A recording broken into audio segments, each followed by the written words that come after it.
Welcome to the MomCo Leadership Podcast. We believe that life and leadership are better in community. We're here to equip and encourage you as a leader and mom. We'll talk about real issues and practical tools to help you grow in your leadership, motherhood, and faith. Welcome, leaders. I'm Andrea Fortenberry, and it is my privilege today to introduce you to our host for this episode, my coworker and friend, Melodi Leih. Melodi is the Associate Director of Volunteer Management here at the MomCo.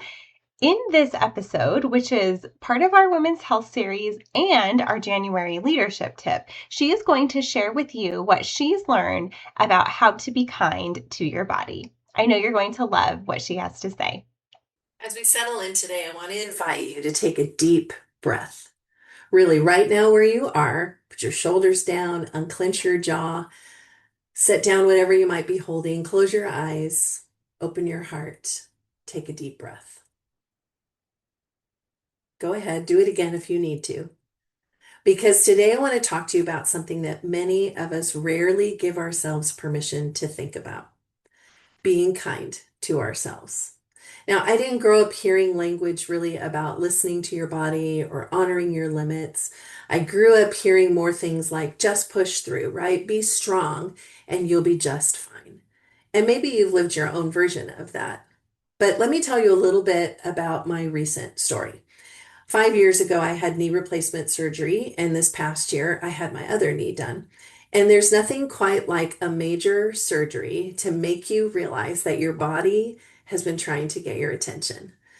I went into the first surgery having watched a friend navigate it, and I thought, no problem. I've got this. I'll just power through recovery and I'll get back to normal. Well, recovery didn't ask for my opinion. Healing didn't check my calendar. My body didn't respond to all of the conversations I was having with it about speeding up my healing. Instead, it whispered and sometimes yelled, slow down, rest, sit down. You're not Iron Man or some other kind of superhero. Healing takes the time that it takes. What I found was that recovery was work. It was showing up to physical therapy when some days I just wanted to stay on the couch. It was doing the exercises even when it hurt. It was taking pain meds when I didn't really want to. It was choosing rest even when I wanted to prove that I didn't need it. It was letting myself feel all of the emotions: frustration, weariness, fatigue, and also gratitude. Somewhere between the ice packs and the tears, muscle soreness, and the thousands of steps retrained, God taught me something profound. Taking care of myself was not selfish. It was wise and it was good. God designed our bodies with limits on purpose so we could learn to let other people help. I wasn't really ready for that. I had to let people help me. I couldn't do the healing journey on my own. In fact, for the first several days, I was completely dependent on my husband for transportation, for meals, for medication management, and simple daily tasks like taking a shower. Literally, his strength is what I needed for stability that I didn't have. People carried things for me. They opened doors, they brought meals, they checked in, and they reminded me to rest. And as I let them help, I learned a few things. Their kindness to me didn't make me weak. It made me connected to them and to my body. It made me grateful. And accepting help is a form of humility, a quiet admission that God never asked us to be the only strong one in the room. Mamas, you hold so much, and leaders, you do too. And somewhere along the way, we started believing that strong means pretending that we don't have needs. We ignore our own exhaustion, we silence our hunger, push aside our pain, and move through life like our bodies are an inconvenience. But Psalm 139 reminds us that we are fearfully and wonderfully made. God crafted your body with care and intention and purpose. Your limits and healthy boundaries aren't flaws, they're design features. And we honor God when we honor the bodies that He created. So I'll go first and be really honest here. I am not always good at that. I criticize my imperfections.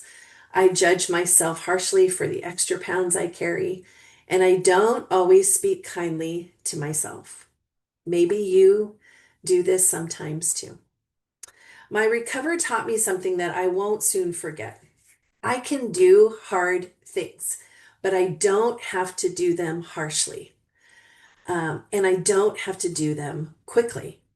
I can do hard things and take the time that's needed to do them.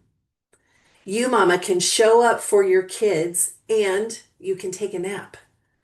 You can lead your group well and you can take a break. You can pour out all the love that you hold and you can also receive it. You can be brave and you can also be tired. You can be strong and be tender with yourself. Strength is not pretending that you are invincible. Strength is staying present in the struggle without abandoning or neglecting yourself. So today I want to gently invite you to do a couple of things. First of all, be kind to yourself today. Listen to your body. Listen when it speaks to you. Rest before you're forced to. Say yes to help. Feed yourself well, care for yourself well, physically, emotionally, spiritually. Move your bodies in ways that brings you joy. I found Pilates in the last year and I absolutely love it.